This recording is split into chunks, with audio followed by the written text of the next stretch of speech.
Hello, hello tout le monde, j'espère que vous allez bien, moi je vais très très bien. Alors aujourd'hui j'aimerais parler d'un sujet très intéressant, comme d'habitude, j'aimerais m'exprimer sur le fait d'être à l'aise à parler en public.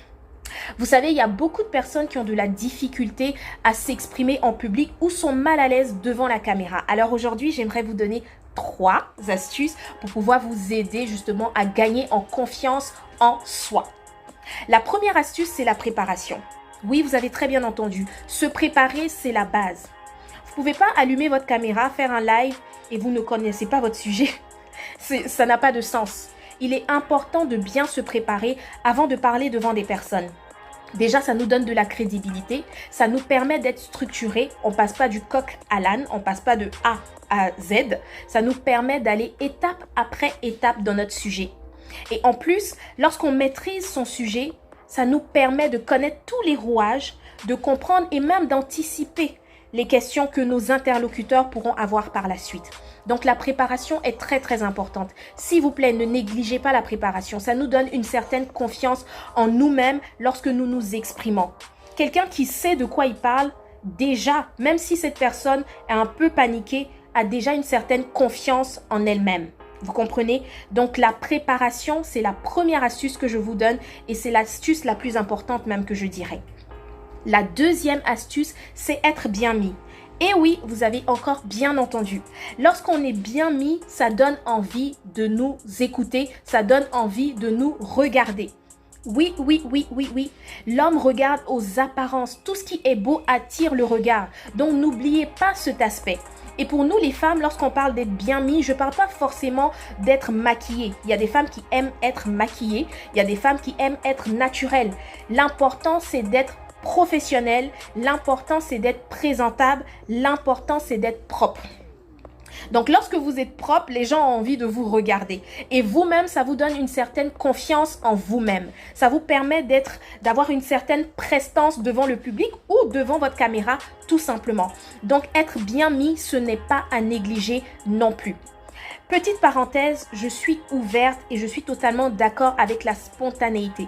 Mais pour moi, spontanéité ne rime pas avec être sale. Spontanéité ne rime pas avec être mal mis. Non. La spontanéité rime avec être propre. La spontanéité, c'est l'authenticité. L'authenticité n'a rien à voir avec le désordre. Donc, lorsqu'on est propre, lorsqu'on est présentable, on peut être aussi spontané, on peut être authentique. Le troisième point ou la troisième astuce, c'est vraiment une astuce que moi j'utilise, enfin que j'utilisais et que je continue quand même à utiliser, surtout pour les personnes qui se retrouvent devant un public et c'est leur première fois. S'il vous plaît, s'il y a beaucoup de personnes devant vous, ne paniquez pas. Ne paniquez pas du tout.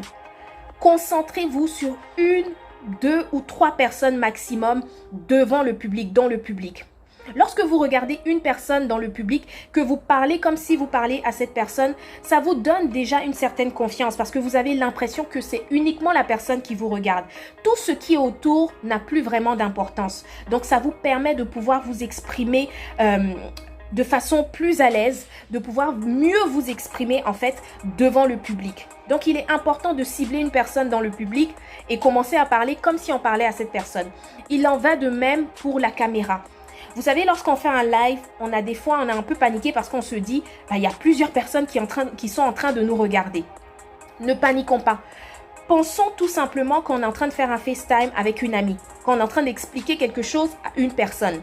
À ce moment-là, on se concentre uniquement sur une personne et on oublie qu'il y a plusieurs personnes qui sont en train de nous regarder en ce moment. Donc, ce sont ces 3 astuces que je voulais vous donner aujourd'hui. J'espère que ça vous fera du bien et ça vous permettra justement d'être beaucoup plus à l'aise devant la caméra.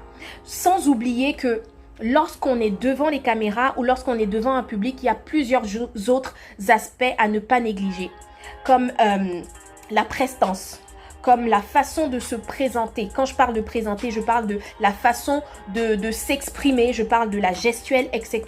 Mais je crois qu'avec les 3 astuces que je vous ai données aujourd'hui, vous allez déjà commencer à vous sentir mieux et à mieux vous exprimer devant les gens. Alors, on se dit à très très bientôt.